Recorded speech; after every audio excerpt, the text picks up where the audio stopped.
Kanye West was in the Oval Office today, and he had made a few statements. He had made a speech, a statement to the media in front of Donald Trump and everybody listening, stating his reasons with his Make America Great Again red hat, why he supports Donald Trump. And Kanye actually made some very good and interesting remarks and points. He talked about the lack of fathers in families in America, especially in the inner cities, talking about getting jobs back and making America look good, and talking about when the president looks good, the country looks good, even advocating for an even nicer airplane for the president to fly on so that America can look amazing through the world. And he stated that when he wore his red baseball hat, his red Make America Great Again baseball hat, it made him feel like Superman. It made him feel like a man. It made him feel powerful. He felt inspired. It just provoked something amazing in him. And that's what he was talking about. And he said that when he listened to Hillary and her people, it made him feel emasculated. It made him feel it just wasn't a good feeling. And he could tell that between the two people. And that is why he has supported Donald Trump. And he feels that America would be best served with Donald Trump and the conservatives and the Republicans. I mean, the points that this man was making inside the Oval Office really stunned me. Now, I never knew that Kanye West, until very recently, was any kind of conservative or right-wing populist or whatever you want to call it. I mean, it wasn't that long ago that he was calling George Bush George W. Bush, he's saying that George Bush didn't like black people because of his response to Hurricane Katrina. Now, back then, I was arguing that it's not George Bush who hates black people. It was black people who hate black people down there in New Orleans. Because unlike in Japan, when they had the tsunami, which is even worse than what happened 10 times over in New Orleans with the Hurricane Katrina, Japanese people, when they got together, they stuck together. There was no looting, there was no fighting, there was no vandalism. There was none of that in Japan. They just got along and they fixed up that nation. I mean, even when Japan was bombed back to the Stone Age by Harry Truman and the Americans, the Japanese got together and they fixed up that country better than it was before. But then when you go to the black neighborhood in New Orleans, it's like the moment there's a disaster, black people were tearing themselves apart. That dome that was meant to shelter them from the storm, that the bathrooms were backed up. Everybody was miserable when the cavalry came. The men were chasing down the women to beat them to the helicopters, even though it was women and children first. So I condemned Kanye when he said that George Bush hated black people, because George Bush didn't tell black people to stink up that dome and to tear up that city when the city was at its most vulnerable. However, I feel quite certainly that Kanye West has completely redeemed himself. I mean, and I'm going to go so far as to say that if black people thought the way that Kanye West is thinking right now, and not just Kanye West, but if black people started listening to other black people like Clarence Thomas or Alan West or Ben Carson, or even black people going back as far as Marcus Garvey, who talked about, black nationalism and rejecting communism, unlike what they're doing in Africa. If black people listen to other blacks like that, and Michael Arana, if black people thought like those people, black people would take over the world. I'm telling you. Now, I'm not saying that because I want black people to take over. I want one race to be superior to another. I'm not that kind of person. I am not some Pan-African, this Black Panthers, Black Lives. I'm not that. I don't care about race. I don't believe, unlike the liberals who believe in sticking everybody in boxes. You know, you got the white males and you got the black people and the gays, and you must think a certain way in your box, and this box is oppressing you and all this. I'm not that kind of person. I'm just stating what is fact. Now, blacks are definitely, there are more black people in the world than there are white people. I mean, that's just a fact. I'm just saying, you know. I don't want some white person to come on the comment, oh, you talk about black people. I'm just talking to you. Just calm yourself down. I mean, right now, I think 10 billion black people have been born right now after making in the minutes I've been talking right now. I mean, it's just a fact. I mean, you look at Africa, that big old continent in Africa has every element on the element chart, and yet the people in Africa are living below the poverty line, and you got corrupt politicians, and you don't even have to, and I mean, even forget Africa, look at America. All the black neighborhoods in America are dilapidated. The people are on drugs. Many of them are on drugs. Many of them don't have jobs. You got the poor woman there who has had many babies from some schmo, and the schmo gone and left the poor girl, and she's forced to be on her own with this one, with all these children, and she's working 2-3 jobs at God knows where. I mean, this is the state where we've become, and I feel that, you know, the people who we listen to, Al Sharpton, Jesse Jackson, Louis Farrakhan, the NAACP, the people we vote for 90% of the time, Barack Hussein Obama and the Democrats and the liberals, all these big cities, all run by Democrats. Black people in America worship the Democrats like Father God himself. I mean, and look at what it has brought. And I'm saying that if we started to think like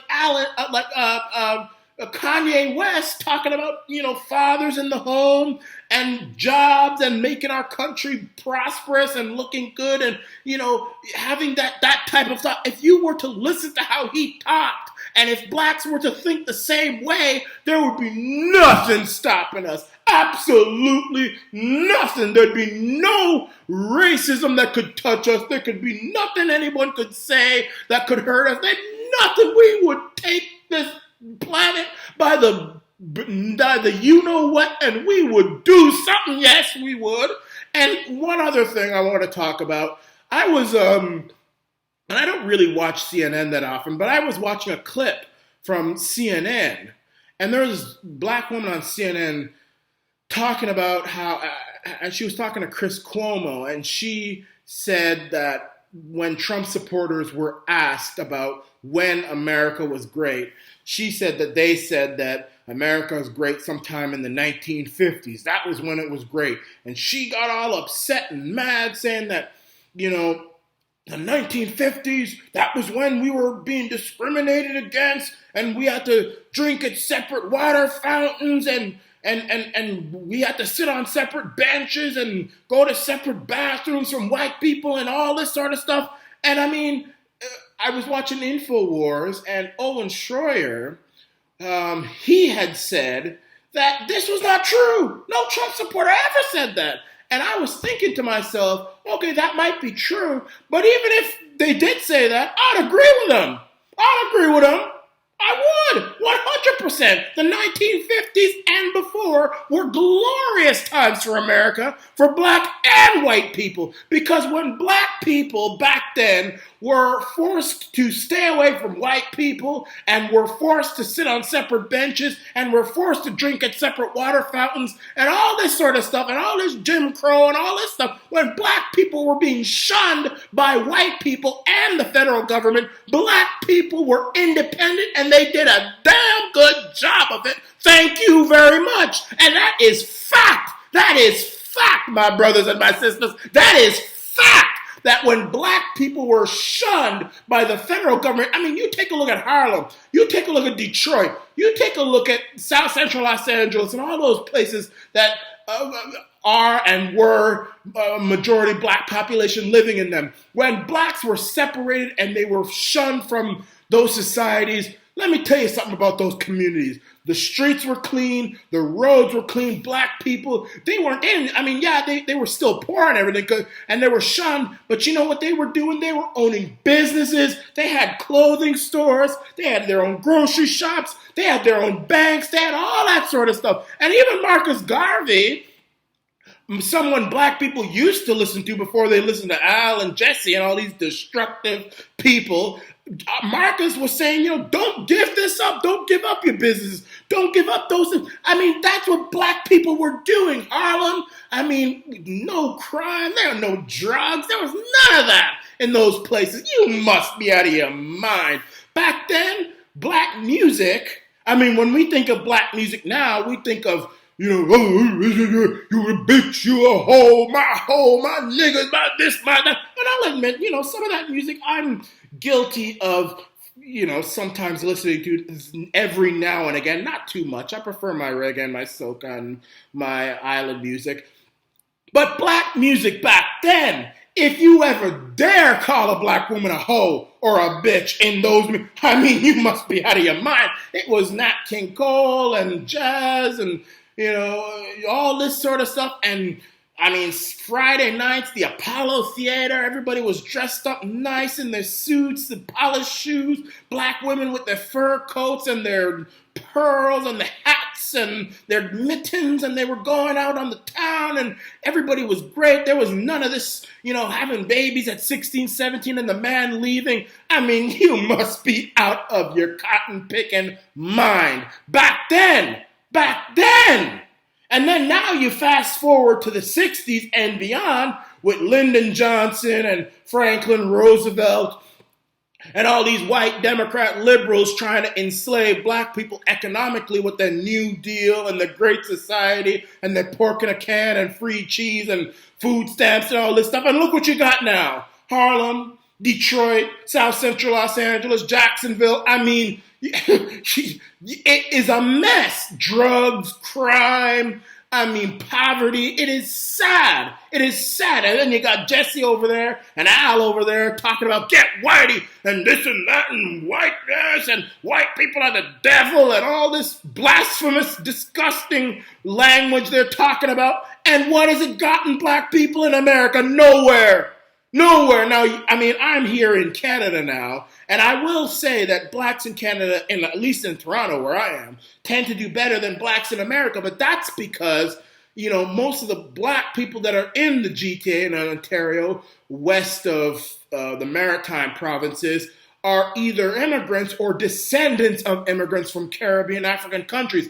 And if you are smart enough to come to this country with its strict immigration laws, which Donald Trump envies, and he's trying to incorporate in his own country with the point system, merit system, if he's smart enough to overcome that, you must be having something up here. So yes, black people in Canada and in England and those places tend to do a lot better, speak a lot better, present themselves a lot better. But there is a problem. There is a huge problem. And I am saying that the problem is the people we listen to and the people who we entrust with our lives. Jesse Jackson, Al Sharpton, the Democrat Party. If we were to get rid of that mess, there'd be nothing stopping us. Nothing. You could talk about racism till you blew in the face. You could talk about nigga till you could talk about Ku Klux Klan and David Duke till you are blue in the face. Nothing could hurt black people if we changed our ideology. Absolutely nothing.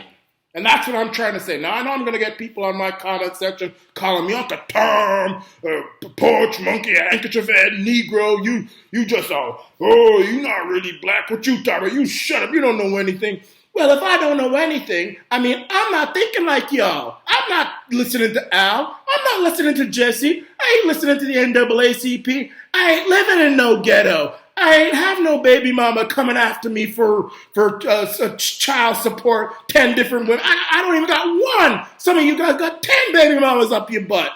Seriously. And not only that, you had Barack Hussein Obama, who was supposed to be the first black president. He ain't even black, so I'm not even going to say anything. But you had him, and you were listening to him, and black people were on food stamps more than at any time, and all this stuff. And then now you got Donald Trump, and black people are working more now than they've ever had. So it's not only that, it's not even just me, it's the ideology. Clearly something you are thinking of, your stinking thinking isn't working. And what I'm saying, it seems to be working because, I'm not rich, but I ain't living in the gutter. So that's what I got to say. And I say amen to Kanye West and boom shakalaka. This is the Arana Nation.